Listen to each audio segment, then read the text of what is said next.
Seguramente si les digo que en las próximas elecciones al Parlamento de Europa nos vamos a encontrar con una persona de la provincia de Almería, pues me dirán, está claro, Carmen Crespo va de número 2 al Parlamento Europeo por el Partido Popular, o sea que va a ser europarlamentaria seguro.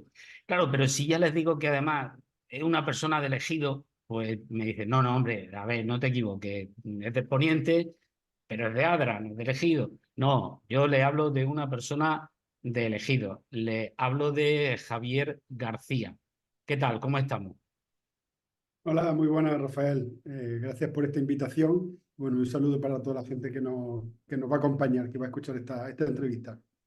Bueno, pues para ponernos un poco en contexto, les tengo que contar que Javier García, aunque nacido en Ejido y ejidense por lo tanto, pues es doctor en Historia por la Universidad de Granada, profesor en la Pompeu Fabra de Barcelona y en su currículum también nos encontramos que ha sido investigador en la Universidad de Berkeley en California, en la de Coimbra, en fin, que como diríamos, que tiene estudio.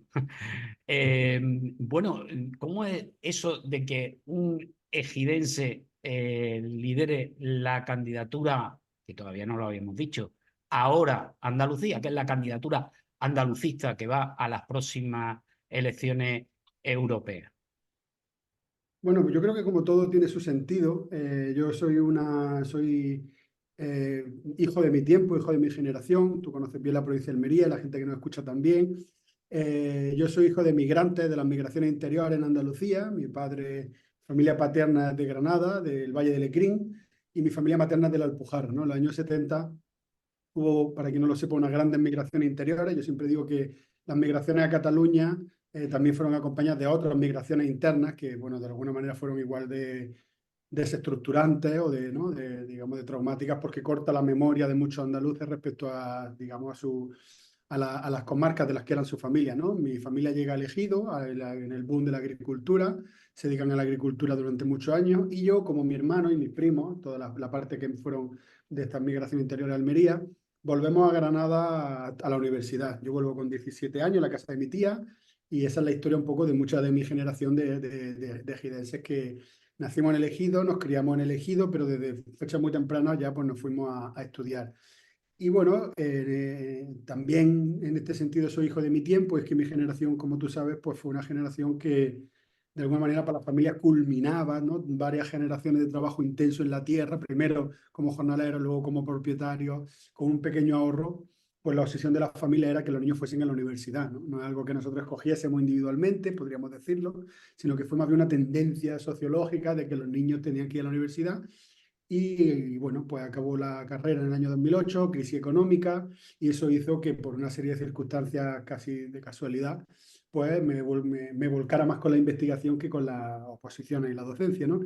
Bueno, eso me ha llevado a diferentes universidades y a escribir unos libros, siempre sobre historia contemporánea, Andalucía, y bueno, pues en ese proceso universitario me involucré en los movimientos juveniles andalucistas, organizaciones como Jaleo, como las Juventudes del SAT, del Sindicato Andaluz de Trabajadores y Trabajadoras, y eso me llevó siempre a tener un compromiso y a comprender, yo creo que también como mi generación, que la política en el Estado español hoy pasa por la cuestión territorial y que la única forma de democratizar en un sentido profundo es construir, digamos, democracias territoriales ajustadas al territorio, entendiendo las necesidades de cada territorio y de cada periferia, ¿no? Yo creo que en este caso Andalucía se está incorporando a esa política soberanista que ya han emprendido otras naciones del Estado.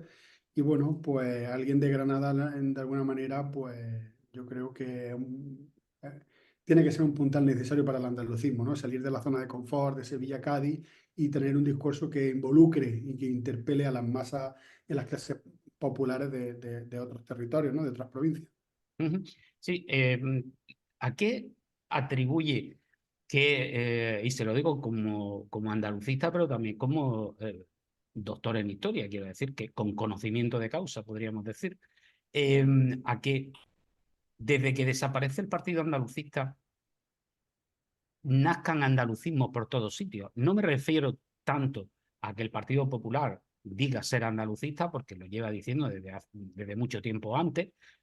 También entiendo que con una idea de ganar el gobierno de Andalucía, pero lo lleva diciendo por lo menos desde la época de Javier Arena. El Partido Socialista Obrero Español también lleva algunas décadas, no demasiadas, atribuyéndose el ser andalucista. Me refiero más bien a que han salido como hongos montones de partidos, partidillos, agrupaciones, asociaciones, todas de índole con el mismo marchamo, andalucista de izquierda. Claro, uno dice, bueno, ¿qué diferencia unas de otras? Bueno, yo creo que como toda política, digamos, hay una dimensión social, sociológica, quizás o sea, también cultural, y luego esas tendencias sociológicas cristalizan o no en estructuras políticas y en aparatos políticos, sindicatos, digamos que esta cristalización sería como la última etapa de una conciencia, ¿no? Primero se da a nivel cultural, luego se da a nivel social, se construye un estado de opinión, un sentido común, y estas ideologías, digamos, cristalizan en partidos políticos. Yo creo que el PA, desde lo que yo he llamado en otros sitios, en mis trabajos, la segunda ola, porque la primera ola andalucista sería de Blas Infante, entre 1918, después de la Primera Guerra Mundial, hasta el 36. La segunda ola andalucista que iría desde los principios de los 70, ¿no? Con Alianza Socialista por Andalucía, el PSA y el PA hasta 2015, y ahora estaríamos en esta tercera ola del andalucismo de la que me estás preguntando, ¿no? Yo creo que la segunda ola andalucista fue muy importante, ¿no? Para Andalucía y para la historia contemporánea de Andalucía, porque fue digamos, el estallido, la rebelión del 4 de diciembre, que yo llamo la rebelión democrática del 4 de diciembre, que es una rebelión, como toda rebelión, inacabada, como toda rebelión, digamos, con tareas pendientes. Yo creo que también fue importantísima a nivel del Estado español porque abortó un proceso de autonomía a dos niveles, a dos intensidades, que estaban planificando las élites del Estado español, Madrid, Bilbao, Barcelona, ¿no? Los beneficiados del tardofranquismo, los beneficiados de la transición política, y yo creo que esa segunda ola del andalucismo dinamitó ese plan construyendo, digamos, una voz propia, una autonomía para Andalucía que tú bien conoces, porque, y que de alguna manera da lugar al comienzo a la cristalización política de ese autonomismo, de ese andalucismo que Blas Infante nunca pudo ver, ¿no? Yo creo que en el año 2015, por circunstancias que nos llevarían más tiempo, pero de forma resumida, yo creo que el agotamiento del partido andalucista no agota un sentimiento de andalucismo en la sociedad andaluza que reverdece, que aflora. A partir de 2015 piensa que el 15M está muy próximo, la nueva política de Podemos, está en movimientos sociales como el SAT, todas las refundaciones que dieron lugar o sea, que se dieron desde el PA. Y yo sí creo que la sociedad andaluza, a partir de 2015, a partir de esta década, en la última década, podemos decirlo, ha vivido un boom cultural, una nueva conciencia andaluza atraviesa la sociedad andaluza. Yo creo que eso tiene que ver con, bueno, pues con una crisis de la globalización que hace que las Perdona, sociedades... perdona que te interrumpa, pero claro, dice eso y claro, contrasta con la realidad, contrasta con que hemos visto que en las pasadas elecciones autonómicas, no en estas, sino en las anteriores, incluso con el peor resultado de su historia, el Partido Popular logra la presidencia de la Junta de Andalucía porque suma con Vox y con Ciudadanos. Eh, y en las siguientes elecciones el Partido Popular gana con mayoría absoluta, amplia y fuerte.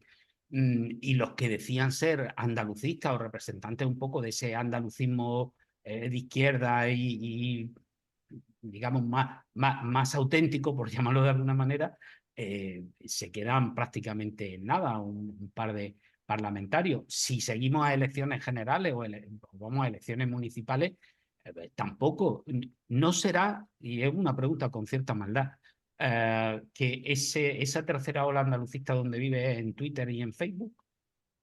Bueno, yo creo que son cosas diferentes, que es lo que trataba de decir. Yo creo que hay una parte de andalucismo cultural o sociológico y luego está el andalucismo político, que son cosas que no debemos confundir. En el caso catalán y vasco, por ejemplo, existe el concepto catalanismo y catalanidad, y en galleguismo, galleguidad, pero en el caso andaluz no tenemos andalucidad, tenemos solo andalucismo. Entonces se confunde el sentimiento, el sentimiento regional con el proyecto político. O sea, quiero decir, Juanma Moreno dice sentirse andalucista, pero en realidad se siente andaluz, porque confundimos a veces el andalucismo cultural con el andalucismo político, ¿no? Yo te hablaba de que hay un boom de andalucismo cultural, de identidad andaluza, lo cual aún no cristaliza en un ciclo político. Pero yo creo que sí que hay a nivel cultural, lo vemos con muchos grupos de música, incluso el sentimiento andaluz al interior de los partidos estatales se ha fortalecido. O sea, quiero decir, y esto es lo que trataba de señalarte, que tiene que ver con, bueno, hay una crisis de la globalización que hace que cada pueblo busque sus raíces. Lo hemos visto en el proceso en Cataluña, pero lo vemos también en América Latina, en el movimiento indígena, en diferentes lugares. Esto también tiene una dimensión reaccionaria y conservadora, ¿no? De búsqueda de esas raíces culturales. En el caso de Andalucía, yo creo que hay un boom cultural, como te decía, que ha hecho que afloren determinados espacios sociales, culturales, sindicales, que aún no tienen una gran cristalización política, ¿no? Pero aquí yo creo que hay que ser prudentes. Si comparamos, por ejemplo, con la transición, que también hubo un boom cultural, que también hubo un boom musical y otra. Es más, se separan en el 73 y el Patio de Triana se graba en el 75. El 4 de diciembre en el 77. O sea que, por decirlo de broma, estamos en tiempo. O sea, quiere decir que primero hay un boom cultural, luego hay un sentido común andalucista, y luego cristaliza políticamente. Que esta tercera ola tenga algo que decir, lo dirá la sociedad andaluza. No lo vamos a decir, digamos, eso lo tiene que decir la sociedad andaluza. Ahora, yo sí creo que ahora mismo, desde los últimos 10 años, vi un proceso de desmembramiento del andalucismo político y, bueno, adelante Andalucía, digamos, toda la parte que se extiende de Podemos, a pesar de que trata de ocupar ese espacio, lo ocupa pero de bajada, lo ocupa ya digamos, de crisis terminal. Lo que se propone ahora Andalucía es revertir esa tendencia y resolver una anomalía política en el país, que es la falta de representación política de sectores culturales, sociales y políticos de toda Andalucía, que es la falta de un espacio de representación de los andalucistas de conciencia, de los nacionalistas andaluces, de los soberanistas, de la izquierda andalucista, que ha estado en Andalucía en las últimas décadas y que en todo el Estado tiene su propio espacio en cada una de las naciones. Ahora Andalucía digamos, se manifiesta, se construye para revertir esa tendencia de desmembración del voto andalucista. Ujú. En Ahora Andalucía se han logrado unir un montón de esos pequeños partidos, partidillos que decían. Lo de partidillos no lo digo de modo despectivo, sino en el sentido de militancia, ¿no? De que tienen poca gente, ¿no? Se han unido mucha gente, pero además se han unido personalidades a título individual, tanto del mundo de la cultura, de la política, del mundo académico, bueno, y del mundo sindical también. ¿Cómo valora ese apoyo que ha habido de un modo tan transversal? Bueno, yo creo que esa transversalidad que hace referencia, yo creo que el andalucismo político, y vuelvo y siempre digo político para que entendamos que hablamos de un andalucismo que entendemos de qué estamos hablando, ¿no? Más allá del sentimiento que se manifiesta también en otras federaciones regionales de partidos estatales, ¿no? Yo creo que el andalucismo político siempre ha tenido dos características. Siempre ha sido progresista y siempre se ha dado de forma transversal y en confluencia con otros. Es decir, ya el propio Blas Infante nunca tuvo, digamos, nunca tuvo, siempre tuvo una, digamos, desde los anarquistas como Pedro Ballina a los, digamos, a un centro moderado demócrata del que él se rodeó. Y al igual pasaba en la transición, es decir, el PSA tuvo un marcado carácter primero marxista en los años, en el primer congreso, luego un marcado carácter nacionalista en el segundo, que yo llamo el giro nacionalista, y después del 84 pues ya se situó como un partido de centro izquierda, ¿no? Yo creo que esa transversalidad es consanguínea, o sea, es connatural al propio andalucismo. También creo que uno de los motivos que haya generado tanta adhesión, el primer manifiesto de Ahora Andalucía, es que mucha gente depositó esperanza en Adelante Andalucía. Yo creo que Adelante Andalucía, que siempre creo que está, el tiempo dirá si es andalucista o teresista, ¿no? O sea, si eso, digamos, si cuál de las dos almas, la de que venía de Podemos, la de andalucista, cuál era más protagónica o cuál explica mejor el fenómeno del segundo Adelante Andalucía, ¿no? Una vez que no estuvieron Izquierda ni de Podemos. Yo creo que mucha gente realmente depositó esperanza en ese espacio, ¿no? Mucha gente depositó esperanza en Teresa Rodríguez, yo mismo, mucha gente, digamos, vio que Teresa Rodríguez seguía una maduración natural como una líder joven que tenía décadas por delante, ¿no? Como una vida política como la de Julio Anguita o como la de otra gente, ¿no? Y yo creo que la gente nos tranquilizamos mucho porque que aquí está el andalucismo, ok. Vamos a estar tranquilos porque esto es, ¿no? Yo creo que había muchos acontecimientos que podemos analizar, pero la salida de Teresa Rodríguez y la convulsa vida interior de Adelante con una federación de un partido estatal que es totalmente hegemónica y el poco peso, digamos, de los soberanistas netamente de obediencia andaluza, ha provocado que los resultados electorales sean, digamos, muy a la baja, ¿no? Han sido golpes duros que los propios militantes no se esperaban y que la propia sociedad andaluza digamos, no le ha dado ese apoyo a una opción que está liderada por un partido estatal, ¿no? Eso ha provocado que el manifiesto Ahora Andalucía sea como una segunda oportunidad en un momento donde hace mucha falta que haya un interlocutor andaluz, un instrumento político andaluz, y por eso se ha unido pues desde gente como Paco Casero, Pilar Tábora, profesores de universidad como Curro Garrido, que fue diputado de Los Verdes, y digamos, todo un tejido cultural, social, sindical, y que es representativo de una mayoría social del país que considera fundamental que hay un instrumento político. Es que la financiación en el Estado, la política en el Estado hoy se hace con negociaciones con el centro. Quien no tiene negociación con el centro se convierte en las urdes, se convierte en un territorio sin financiación, sin representación, donde un ministro del PSOE puede venir a Andalucía a decir que no hay tren, que no va a haber tren, se graba un vídeo y se va. Si eso lo hiciese en el País Vasco o en Cataluña, paraban el país, ¿no? Entonces, yo Eso, creo de eso es de lo que te quería preguntar ahora, porque seguramente habrá gente que le interese mucho lo que estamos comentando sobre el andalucismo, ¿no? Pero habrá otra parte de quienes estén viendo este vídeo que digan, bueno, ¿qué hay de lo mío? Es decir, sí, estamos teorizando sobre el andalucismo, pero ¿qué propuestas? Entiendo que aún no tenéis programa ni nada, ¿no? Pero ¿qué propuestas o qué iniciativas, qué línea, qué puede esperar un andaluz? Pero en este caso, a ver si es posible acercarnos más a un andaluz de Almería, de la presencia de Javier García, de Ahora Andalucía, en el Parlamento Europeo. Tenemos problemas, por ejemplo, con que el AVE no llega y nos dicen que 2026, pero nosotros hemos publicado las adjudicaciones que hay pendientes y es imposible que sea en 2026. Pero más allá de eso, los problemas del agua.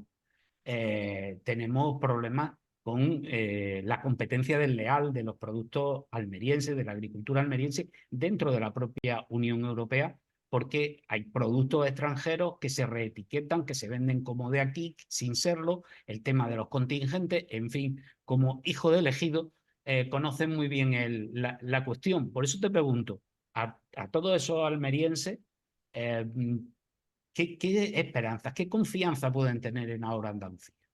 O sea, yo creo que la economía almeriense, lejos de lo que se ha dicho siempre, es una economía muy vinculada al modelo andaluz. Es decir, siempre se ha tratado de construir como el modelo almeriense una excepción, digamos, en el conjunto. Pero yo creo que forma parte de una economía, digamos, caracterizada por un fuerte carácter extractivo, con un fuerte carácter, digamos, de extracción de recursos, que no está vinculada, digamos, al reparto o sea, a la distribución alimentaria en su propio territorio, que son modelos como el de Huelva, pero que también hay modelos como el del olivar extensivo y que también con la cuestión de la fotovoltaica, de la extracción de energía en otros puntos de Andalucía. Y yo creo que la economía almeriense realmente necesita o sea, en primer lugar, un replanteamiento del modelo. Yo creo que una de las cuestiones, ahora te puedo señalar a otros quizás más importantes, más prioritarios, pero una de las cuestiones en las que queremos trabajar es en una ley andaluza integral de la agricultura familiar o de pequeños productores, ¿no? Yo creo que el modelo almeriense que comenzó con un modelo de pequeños propietarios, con un modelo de familiar, con un modelo de un tejido de agricultura industrial, finalmente se está convirtiendo en un modelo de multinacionales, donde pierden los agricultores, donde pierden los consumidores, donde pierden los trabajadores y donde realmente el modelo se está derivando en un modelo de agroextractivismo neoliberal, ¿no? Que es muy diferente al modelo que había comenzado en la agricultura de los años 70-80, ¿no? Yo creo que la agricultura andaluza y sobre todo la almeriense tiene que tener un enfoque mucho más novedoso, apostando por biodinámica, apostando por las nuevas técnicas de agricultura. Queremos también impulsar un sello de calidad para aquellas explotaciones que paguen unos sueldos dignos a sus trabajadores. Yo creo que el andalucismo siempre ha sido de los más humildes. Por ejemplo, en mi pueblo, en el Ejido, en mi ciudad, quien enarbola la bandera andaluza en las manifestaciones son trabajadores marroquíes. Y yo creo que ya hay que hacer políticas de cara a los trabajadores y a las trabajadoras, no solamente en Almería, en Huelva, en otros lugares. Y yo creo que nuestra candidatura quiere impulsar un modelo enfocado a las personas, un modelo enfocado a la redistribución de la riqueza, un modelo enfocado a la redistribución alimentaria. No puede ser que quien produzca alimentos pase hambre en Andalucía, ¿no? Y eso tiene que ver también con la subida de los precios de insumos, de estructuras, de todo el tipo, de todos los inputs que hace falta en las explotaciones que están en manos de grandes multinacionales, ¿no? Como Sygenta y SES, como Bayer, que hace que el agricultor finalmente sea un mero asalariado en su propia finca, ¿no? Yo creo que ese modelo requiere una actualización y digamos, una sincronización con otros modelos agrícolas parecidos en Europa, como el de Holanda y como son otros. Luego hay un tema importante más allá de la agricultura que son las infraestructuras, que son las comunicaciones. Es decir, durante años yo vivía en el Ejido, estudiaba en Granada, el autobús tardaba 3 horas y media, ahora hay uno directo, pero yo creo que Almería necesita una conexión con el resto de Andalucía mucho más importante, mucho más, digamos, vinculada a la red ferroviaria. Yo creo que también hay una cuestión fundamental en el acceso a la vivienda. Andalucía en general tiene un problema de acceso a la vivienda, de encarecimiento de precios, que tiene que ver, digamos, ante lo cual hay que hacer una política pública de vivienda y equiparar el parque público a otros sectores, digamos, a otras experiencias europeas como Alemania, Francia, Bélgica, que están en un 20% de vivienda pública. Yo creo además que los modelos universitarios, si me preguntas de Almería además, los modelos de universidades públicas en Andalucía tienen que apostar por la descentralización, es decir, ya se discutió durante mucho tiempo que el campus de ingeniería agrícola estuviese elegido, que otros campos, digamos, que la universidad sea una realidad de distribución por la provincia, de diálogo con las realidades comarcales y que se apueste por una innovación y por una política de producción de conocimiento asentada en el territorio y que no privilegie solamente un modo de cultivo hortofrutícola intensivo, sino que toda la variedad de agricultura que se hay en la provincia de Almería, pues también pueda tener acceso a la innovación, ¿no? y a la investigación. En definitiva, yo creo que Almería sigue siendo una de las grandes provincias olvidadas de Andalucía, bajo ese prisma, ¿no? del milagro económico que no benefició a todo el mundo y que también ha generado unos costes ecológicos y unos costes a nivel de población trabajadora importantes. Yo creo que la provincia de Almería, ciudades como Roqueta, El Ejido, Almería, son grandes ciudades, el conjunto demográfico andaluz, y hace falta, digamos, redefinir, reenfocar ese modelo hacia las personas que trabajan, que consumen alimentos, y acercar la economía a las personas, ¿no? Pues muy bien, muchísimas gracias. Lo vamos a dejar aquí porque, con la excusa de que eres de aquí, que eres de Almería, pues vamos a tener la oportunidad de hablar contigo en más ocasiones hasta que se celebren las elecciones. Y que eres el candidato de casa, pues habrá que barrer para casa. Muchísimas gracias y hasta la próxima. Muchas gracias, Rafael. Gracias a ti y un saludo a todos los que nos escuchan.